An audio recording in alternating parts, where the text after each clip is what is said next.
If you haven't watched this cartoon, you are sleeping on it. I don't think people talk enough about how inspiring the Sing movies are. The Sing 1 and 2. Yeah, free adverts.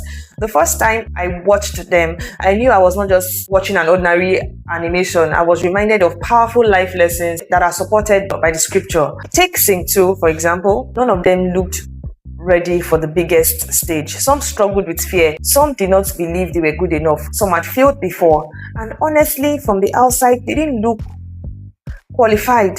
But they showed up anyway. What was within them? My gosh. You could tell they just needed that exposure, that challenge. Many of us are waiting to feel ready before we move. We think having it all together, 100%, is what comes first. But most times, you meet every resource as you move. One of my favorite lessons in that movie or in that animation is that they stayed close enough to the opportunity that when the moment came, they could step into it. Positioning matters. You can't receive opportunities you were never around.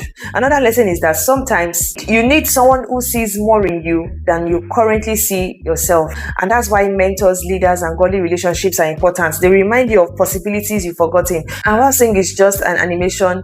It reminded me of many biblical truths, one of which is God has a habit of calling ordinary people into extraordinary assignments. Moses, Gideon, Jeremiah, and many others are solid examples. People who thought they were weak, but God called them despite the weaknesses they thought they had. Maybe the biggest thing holding you back isn't your ability. Maybe it's your belief. And hey, when you eventually decide to move, you'll be challenged. In Sync, they were all pushed beyond what they thought was their limit. And when you watch it, you'll see exactly how that turned out. Very interesting movie. But they took risks. Ciao.